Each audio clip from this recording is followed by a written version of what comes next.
In my first year or two at my job, I had a girl that used to call me a sparrow because I was so shy and so quiet. The first time I had to answer a phone, I teared up because I was so nervous. The anxiety was real. At pretty much every gathering that I've gone to since high school, unless I'm inebriated, someone will comment about how quiet I am. Or worse, ask me why I'm in a bad mood. Shout out to my shy girls that know my pain. I wouldn't call myself confident yet, but I do answer the phone with confidence. I often weirdly enjoy hallway small talk with people that I don't know. It doesn't cause any nervousness in me. I speak up at meetings a whole lot more. I can go to networking events and I don't freak out. I still suck at gatherings. I'm still bad at talking in front of groups, but I would say that I am on a journey towards confidence. Taking up space with my body and with my words is something that I'm working through. Calling people out and being confident in my boundaries and confidently stating what I need is a journey for me. But I am strides ahead of where I was a few years ago. In this video, I am collaborating with Lavendaire. We are bringing you 10 New Year's resolutions to become a more confident human in 2019. These are some ideas that I really want to implement in my life, so this can be something that we go through together. Every day next year, add the question to your daily review: did I choose courage over comfort? By adding this question to your daily review, you're going to be encouraging yourself to constantly be choosing brave and confident over comfortable and easy. This doesn't have to be for big things. It can be, yeah, when I was in that room, I went up and talked to that person rather than hiding in the corner and sitting on my phone. That's choosing courage over comfort. You choose courage over comfort when you disagree with your boss in a meeting. You choose courage over comfort when you tell your partner or your friend that you don't like when they say that specific thing. The more small acts of micro bravery you add into your day, the more confident of a human being you're going to become. Confidence is very much like a muscle. It's something that you need to build up over time. It's a gradual process, as with anything. And having a daily question that encourages you to face the music, did I choose courage over comfort, will encourage you to pursue that confidence in your day-to-day life and slowly build up that muscle. This is the question that Brené Brown, the author of Gifts of Imperfection and a whole bunch of other amazing books, asks herself regularly. Tim Ferriss and Brené Brown recently had a podcast conversation about comfort and courage. I'll link it down below.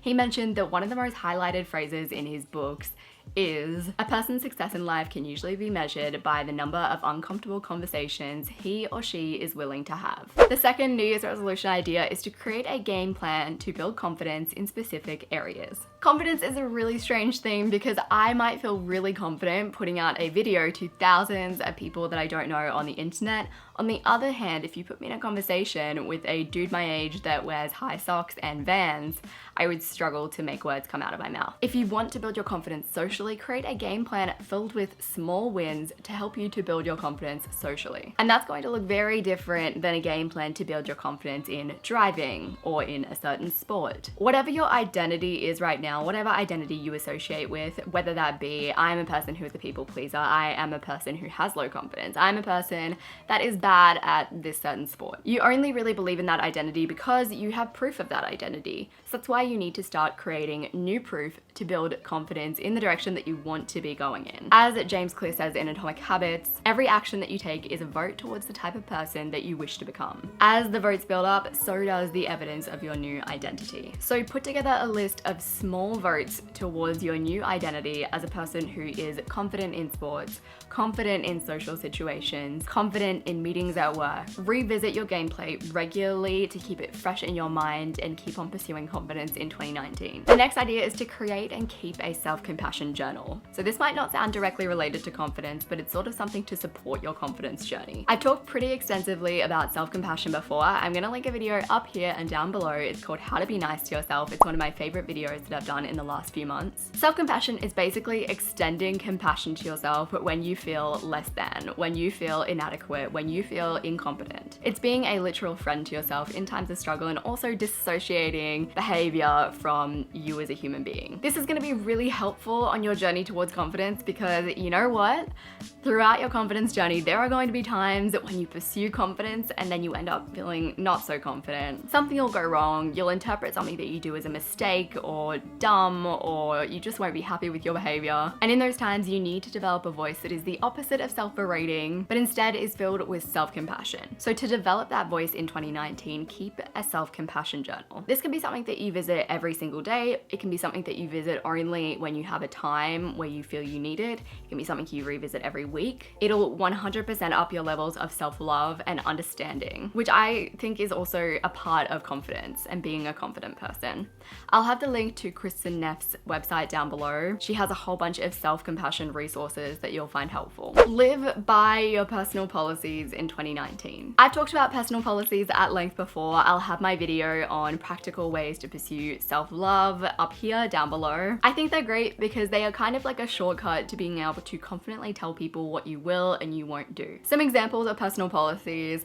I have a personal policy not to go to nightclubs. I'd love to, but I actually have a personal policy where I don't make food for morning teas at work. I have a personal policy not to go to baby showers. I have a personal policy not to go to pyramid scheme parties. Creating these rules that are really situation specific can help you to live more confidently and start turning down the things that you don't want to do and looking towards the things that you do want to do. Nothing screams confidence more than someone who sticks to their guns. I would also recommend putting together some phrases that you'll say when you get asked these requests. How you'll tell that person that no, you won't be able to help them with that, or you won't be able to do that for them. Once again, revisit these personal policies often. I think that's something that you need to remind yourself of, especially within the first few months of trying to implement them if it's a new thing for you. Create a meditation habit in 2019. Initially, this may not seem directly related to self-esteem or self-confidence, but when you look kind of closely, it definitely is. Low self-confidence can often be because we over-identify with the negative thoughts that we have or the negative perception that we have of situations or ourselves. Over-identification is I'm the kind of person that gets anxious at parties, oh my god, I'm overwhelmed with anxiety, versus the kind of detached view that meditation can give you, which is more like, oh, I notice a thought about anxiety over there. Or, oh, that's an interesting thought to be having. It's being able to observe your thoughts without over-identifying with them and over-exaggerating them. Meditation can be really helpful to change your self-talk and just to change how you identify with your thoughts, which can in turn affect your confidence. If you liked this video, you're going to love the other half of this video, which is from Eileen from Lavendaire. She is going to have the other 5 New Year's resolution ideas on her channel. I'll have the link to her video down below. If you liked this video, then you'd probably like my video on practical ways to build self-love. I'm gonna have that linked on the screen. I talk about some similar concepts in there,